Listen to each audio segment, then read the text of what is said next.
Um, so we heard from, this was a question, this is 25 years ago. Our spiritual teacher told us, he says, science has no answer to the fact why sweetwater fish are present in little streams on islands all around the world. He says, because these sweetwater fish cannot swim through the ocean from one island to the next. Yes. He says, how come the same species on these small islands all over the world? And he says that's because they are manifested there. Yes. That's exactly what the fruit flies. And he mentioned, he says science is never going to well, never, maybe never, not now anyway, not going to acknowledge this, not going to admit this. And then nevertheless, we had at some point, this is now maybe 10 years ago, we were in Canada in a hotel room waiting for our flight. And there was a documentary on the Discovery Channel, and they show what happened after the explosion of Mount Helens in state of Washington. There was thousands of tree trunks had been blown into a lake. This lake was completely poisoned with all the excretions from the volcano, and so it was completely dead. And then the scientists said, well, let's now completely make a fence around this, many square kilometers area, and see how life comes back. About 10 years later, the water started to be fresh again, and there was some water and lice, which was a sign that the water is viable again, living again. And 1 year later, they huge fish. And they said, where do these come from? These fish are minimally 10 years old or something. They said, we have no idea where they came from, because nobody could come there to put this. So then we knew, okay, these fish were manifested there because the time was right, for them to come. That's exactly right. And Ivan, the same principle of alpha omega exists, self-reveals, self-fulfills, self-reflects, self-exists in all quadrants of the metaverse. That's the fact of the matter. And the difference is that humans are now being invited into fully actualizing ourselves so that our plasma projection is fully aligned with the divine plasma, so to speak. And that's the Christed flame that we're talking about. It's beyond bodhisattva. Bodhisattva is where we come in to purely help others, and be of service, even although we don't need to be contained by the laws of karma and dharma and reincarnation. People who have, individuals or souls that have elevated to that state of bodhisattva can traverse the different dimensions, so to speak. But we're talking about a phenomenon that is now emerging beyond the state of bodhisattva, which is that we're being invited ultimately to take ownership of our capacity to project into the field and manifest, but provided the ideation that we're projecting into the field comports itself with the patterns of perfection that self-exist. And that's where all we need to do is move into our euphoric state of bliss, because that is the highest grade of soul, is a state of perpetual euphoria and bliss. If any of you were watching last night, David Sarida on the panel with the crystal skull, then you know that David suffered an incredible tragedy a number of weeks ago, where his wife died in a very untimely fashion, falling off a mountain. And he's got young kids. His whole life technically came to an end. And she was his absolute beloved, if you know the story of Dave Sarita and his wife. And yet, within 24 hours, David was on a call looking at me. And I was asking him, how are you feeling, brother? I mean, how can we help? And he was absolutely in his center. I mean, he's a living exemplar of this. Now, many people who know David know he's also got a connection to the Christ that very few of us are blessed to have. But he's a living example of embodiment, enactment, and then manifestation. As he described last night on the show, he's in a perpetual state of bliss because that's his discipline, because he recognizes that suicide, death, destruction, decay, misery, sorrow, anger, bitterness, entropy, disease, and ultimately death are all part of a false light reality, so to speak. And that's entirely correct. So just to underscore the fact that establishing ourselves, this spaceship here, as the technology to be able to constantly generate euphoria and bliss, ecstasy, the orgasmic state of being. And obviously one needs to be careful here, because when you're looking at manifestation, the negative aspect of manifestation is ritual Satanism, is blood sports and blood cult, is the parasite. Humanity have been parasited for huge cycles by far-flung entities, intelligences that operate from different quadrants in the universe, operating through the quantum field, having nested themselves into the sphere or around the sphere, if indeed the world is a sphere.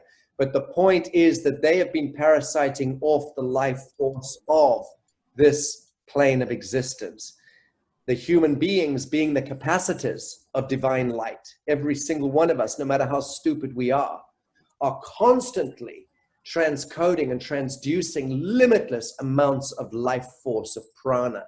Most of us are wasting that life force, and we're pumping it into the field with our addictions and our squawking and our complaining and our bitching and our fighting and our vying for supremacy and dominion and all of that stuff, because that's the psycho-emotional blah blah. That's the false light aspect of who we are. So we tend to put all of our life force, or most of it, into the field in that way, which is unutilized life force. When we pump that psychosexual, psycho-emotional energy into the field, it can then be harvested by the parasite and then become the utility of those intelligences that will use that life force, turn it against us, weaponize it, and use it to blow back on us. And that's where accidents happen. That's where bad karma happens. So when we get that I am the temple, this is the sacred temple, this is the spaceship, this is the hyperdimensional Merkaba, this is the technology. It's all built into me. I don't even have to have the use of my hands and my legs and my eyes or my ears. As long as the consciousness exists, then I am able to ideate and override all of the false light programs in this temporal realm. I'm able to manifest patterns of perfection.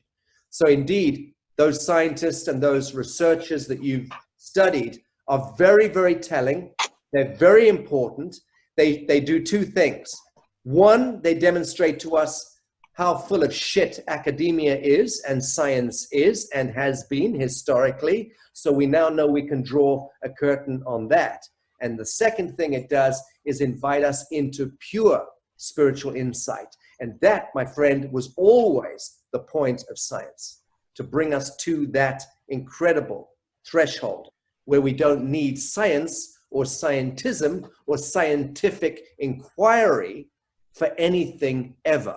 We simply need to enter again that alpha omega state, which is able to transcode the library of ages anyway. Wherever you are, whenever you are, in whatever dimension you find yourself, you have access to the Akashic, to the eternal library of Alcyon. And that is where we find ourselves as a species today. And we're going to find, just to end this question and answer off with you, we're going to find in 2024, by the middle of the year 2024, don't even know what year we are right now. What are we? Okay, 21. we're 2021 now. 22, 23, 24. In just under 3 years from now, we will find that our capacity, each of us, to ideate and manifest will be tripled or quadrupled. Those of us who are standing in grace, mind you. Those who are not standing in grace and who are part of the parasitic enterprise and are still operating, so to speak, within the bandwidth of the fear and entropic frequencies, will not be able to ideate.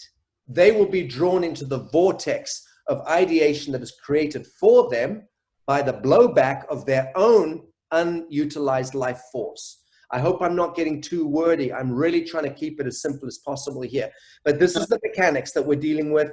It's perfect in all ways. And from 2024 to 2030, I think you will find we have the most ecstatic journey ahead. From 2030, I predict here there will be no cogitation of time at all left in the world. I said in 2013, governments will not end in 10 years' time. I went out, publicly stated it on multiple venues. I said, governments will not exist in 10 years' time. Everyone said, you're fucking insane, Stone. What are you talking about? What are you saying? You've just burnt all your bridges because in 10 years' time, you're going to... No, I knew I was right. And here we are. We are 2021. We've got another 2 years to prove me right. The governments are already over. They're already in foreclosure. Another 2 years from now, certainly by 2024, they will be all but over. The parent corporation will be in dissolution. The proxy corporations masquerading as governments will be in full dissolution. The so-called reset/awakening will have fully locked in at that point. For some, it'll be a reset. For others, it'll be awakening. That's part of the bifurcation. 2024 to 2030, a clean run into euphoria. And by the time we hit 2030, we have a 16-year run to 2046. And that's the key piece, because 2030 to 2046, we will have replicator technologies. We will not need to eat food. We will not need to drink water. And that's not to say it's a bad thing to eat food or drink water. I'm just saying that the human biotechnology, the human biology will not need to imbibe or to take into the stomach trace minerals and vitamins. We will be able to absorb and assimilate them fully through the ethers, through the photons impacting us. That is absolutely, you can put that in the bank. So by 2030 to 2046, we will all be actively playing in the full resurrection of not just our species, but the entire plane of existence. And that is, by definition, the immortal paradigm. When we hit 2046, by best accounts, the micronova event happens. We know we can set our watches by it now. When that micronova event happens and the hyperdimensional flaming of the outer sun occurs, it'll create a simultaneous hyperdimensional flaming of the central sun within the crystal core of the earth. And that conjugation of those forces will activate the greatest technology in the universe, which is you and me. And we'll be brought fully into codon resurrection at that point. And at that point, we can make determinations about how we steer our life force fully. Meaning to say, you want to live for another 150 years, another 300 years, 800 years on this plane, you're welcome to do it. Nothing can inhibit you from that determination. If you choose, because you've lost your beloved mortal wife or husband, and you choose to project your soul into the next realm, you can do that. But that's the emergent science that is going to become part of this blissful journey of revelation. That is, I've just described the revelation, actually, the falling away of the skin from the face. I'll leave my answer at that. Thank you for the question.